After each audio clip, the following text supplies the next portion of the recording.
Hey guys, and welcome to another video. In today's video, I will be making pancakes, but not just any pancakes. I'm making gluten-free, high-protein, vegan chocolate chip pancakes. So excited to share this recipe with you guys because it has been one of my favorites now for a little while, and one of my favorite things about it is that you can make it into a meal prep recipe. So it will make enough pancakes for 3 days, or you can save them up for a Sunday brunch and share it with your family and friends, or eat the whole stack, whatever you want to do. But it's super simple, really easy, and you only need 7 ingredients. So what I like to use for this recipe is all-purpose gluten-free flour, because I've been really focusing on making most of my recipes just allergy friendly, just because I want more of you to have a chance to try them out. But if you're not gluten-free, feel free to use regular all-purpose wheat flour. It will work perfectly.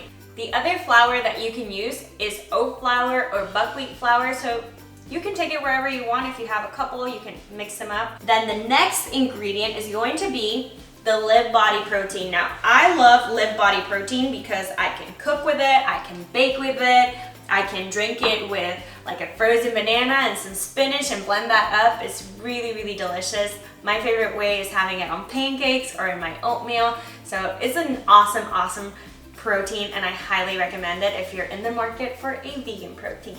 So I am going to mix all my dry ingredients. So here I'm mixing the flour and the LIV BODY protein, the 2 teaspoons of baking powder. We're gonna use a little pinch of salt, so about 1/4 teaspoon. And we're gonna mix all of those up.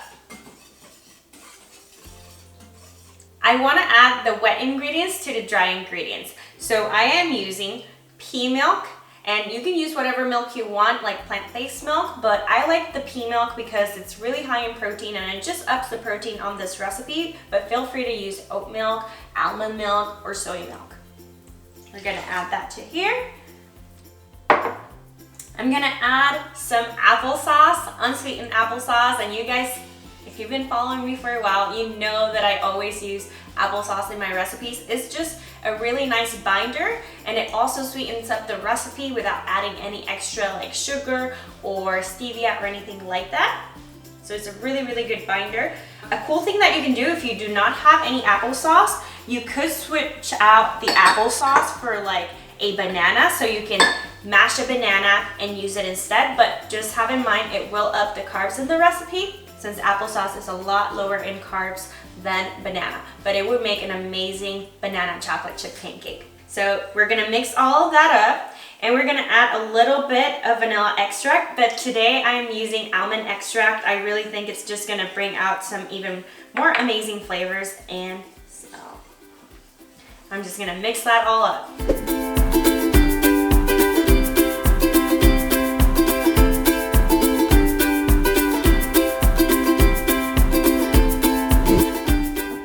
So this is the consistency that I'm looking for in this pancake batter. So it's a little bit thicker than usual pancake batter, and that is because the flour that we're using is all-purpose gluten-free flour. So it does thicken up a little bit just because it has a little bit of garbanzo bean flour in it. So that's completely normal. And I'm actually not gonna add any more liquid in here, because if I do, it's just gonna turn into mush when I'm cooking it, and I don't want that. I want really nice fluffy pancakes. So if you're using the all-purpose gluten-free flour, this is the consistency that you want. Now to my batter, I am going to add the chocolate chips. And I'm going to fold those in. So I already started preheating my stovetop, and the key temperature is to have it at medium heat.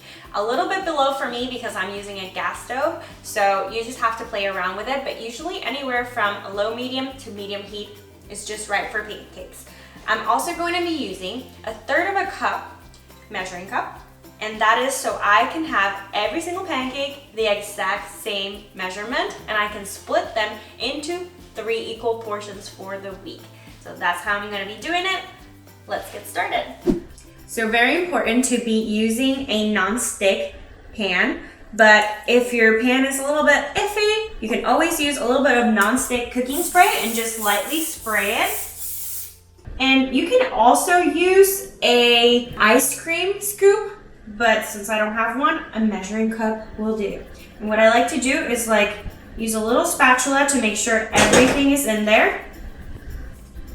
And I scoop it out like this. Make sure everything is out and lightly press so they get nice and round. That's it. And then I continue doing that until I use up all my batter. And like I said, usually is anywhere from 6 to 8 pancakes, but whatever the quantity is, I divide it at the end for 3 equal portions.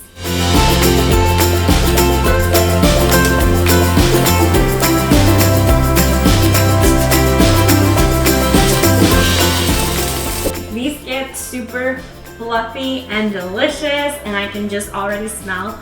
I used, like I said, the almond extract this time instead of the vanilla extract, and I'm just loving it. I wish I would have like also maybe used next time like almond flour, and yeah. So if you have macros like a little bit higher in fat, you can always swap out some of the flour for almond flour, and that will work just fine too.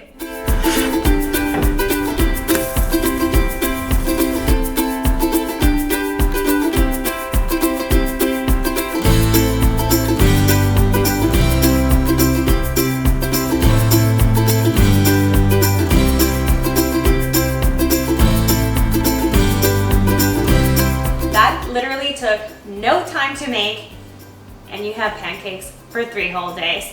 But the moment you all been waiting for, the taste test. I'm just gonna taste one of these amazing pancakes, and look at how cool, like, you can see the chocolate chips, and feel free to add more chocolate chips if you like. I just feel like I don't want the chocolate chip to overpower the pancake because the pancake is so fluffy and so delicious, but feel free. I feel like there's no such thing as too much chocolate chips. And when I serve it like on Sunday brunch or Sunday mornings with George, we pack it with fruit. We have it with a side of strawberries, or maybe crumble a little bit of granola on top. Really delicious. I'm gonna use my favorite low-calorie sweetener from Servita, which is chocolate flavor. Can't have pancakes without syrup. Let's do this, check that out.